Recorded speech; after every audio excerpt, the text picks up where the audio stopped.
पूरे हरियाणा में जो टोहाना से खबर आ रही है और टोहाना पहुंचने पर जो जोश लोगों का देखने को मिला, छत्तीस बिरादरी जिस तरीके से हर वर्ग का जो उत्साह देखने को मिला, स्पष्ट रूप से सरदार परमवीर सिंह जी ऐतिहासिक बढ़त से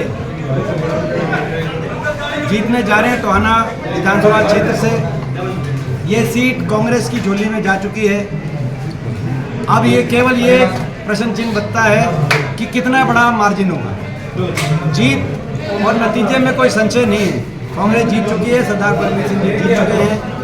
लेकिन जितना बड़ा मार्जिन होगा उतनी मैं समझता हूँ कि परमवीर जी को मैं समझता हूँ ऊंचाइयों पे लेके जाने का काम करेगा। मैं लोगों से अपील करता हूँ रिकॉर्ड तोड़ मार्जिन से जिताएं, ताकि आने वाले समय में कांग्रेस की सरकार में रिकॉर्ड तोड़ लोगों के हम लोग मिलकर टोहाना विधानसभा क्षेत्र के काम करें। इसीलिए लोग हम रिकॉर्ड तोड़ मार्जिन से जिताने की बात में हरियाणा में पूरे हरियाणा प्रदेश में हमारे बीच में आज हम हमारे जिला अध्यक्ष रहे कांग्रेस के हमारे वरिष्ठ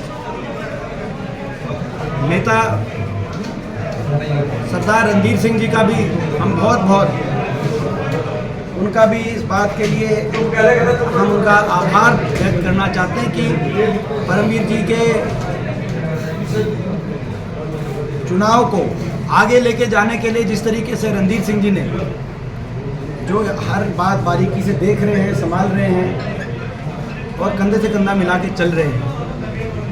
मैं समझता हूँ एक बहुत बड़ा ये जो है मैं समझता हूँ आज योगदान रणधीर जी का रहा है।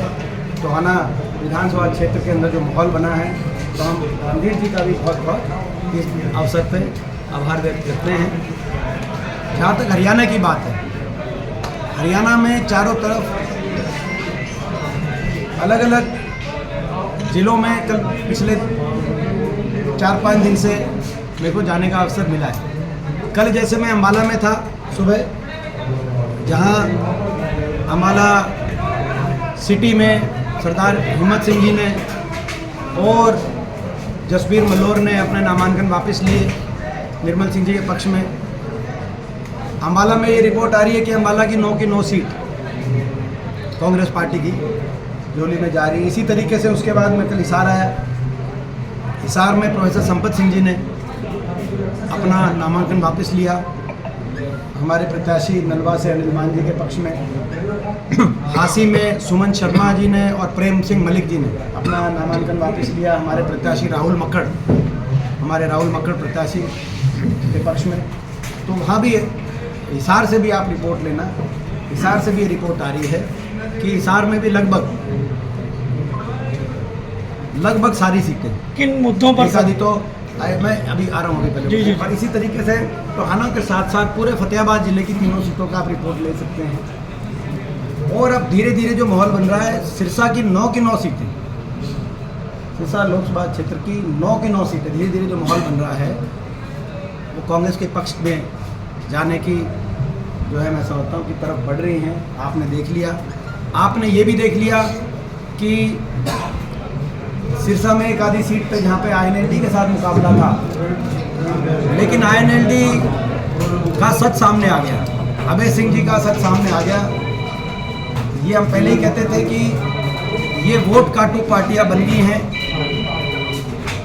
दुष्यंत चौटाला की पार्टी हो या अभय चौटाला की पार्टी हो, तो फर्क नहीं है। जिसका पिछली बार 10 नंबर इनका 10 संख्या आ गई तो बीजेपी को समर्थन दे दिया, उनकी आती तो वो दे देते। और इस बार भी भाजपा से तालमेल करके ये बीजेपी की बी टीम बनकर हरियाणा की जनता को धोखा देने का प्लान और साजिश तैयार की गई है। सिरसा की रैली में आपको याद होगा, तभी मैंने कह दिया था कि समझौता हो गया, समझौता तोड़ने का। सिरसा की रैली में कहा था मैंने दिसंबर में, और वही चीज़ साबित हुई जेजेपी को लेकर। और INLD को लेकर भी मैं कहना चाहता हूँ, इनका समझौता है, INLD का पक्का समझौता है। और इतना पक्का समझौता है कि बीजेपी को कहने की भी जरूरत नहीं होती। बीजेपी ने चिट्ठी लिखी चुनाव आगे कराएं, तो 2 घंटे के बाद इनके कार्यालय से चिट्ठी आई थी आगे कराओ। बीजेपी कहती है चुनाव पीछे कराओ, तो 2 घंटे बाद INLD के कार्यालय से चिट्ठी आई थी पीछे कराओ। और मिलजुल कर सिरसा में INLD, गोपाल कांडा और बीजेपी ने मिलजुल के एक रणनीति तैयार करके कि भाई कैसे वोट काटी जाए और किसान, मजदूर, व्यापारी, कर्मचारी को धोखा देने वाली बीजेपी सरकार को दोबारा से सत्ता में कैसे पहुंचाया जाए, ये मिलजुल के एक रणनीति तैयार की गई है। ये लोगों को इसका पता चल गया और इसीलिए मैं दावे के साथ कह सकता हूं कि सिरसा में आप देखना, क्या सिरसा में सरेंडर कर चुकी है? देखिए सरेंडर, ये और भी गहरी साजिश है अंकल। केवल सरेंडर की बात नहीं है, सरेंडर तो उनको पता है। बीजेपी तो तभी सरेंडर हो गई थी जब इन्होंने अपने मुख्यमंत्री का चेहरा बदला। 10 साल जो सेनापति रहे थे, जब युद्ध का समय आया तो उनका कहा कि भाई इनके चेहरे पे लड़ेंगे, तो यानी कि 10 साल भट्टा बैठ गया हरियाणा का, और भट्टा तो बैठ गया 10 साल, कम नहीं होता। अपना मुख्यमंत्री का चेहरा बदला, अपने उप मुख्यमंत्री का चेहरा बदला, अपनी कैबिनेट बदली, अपने प्रदेश अध्यक्ष को बदला, चुनाव की तारीख बदली और चुनाव की तारीख दूसरी बार भी बदल ली।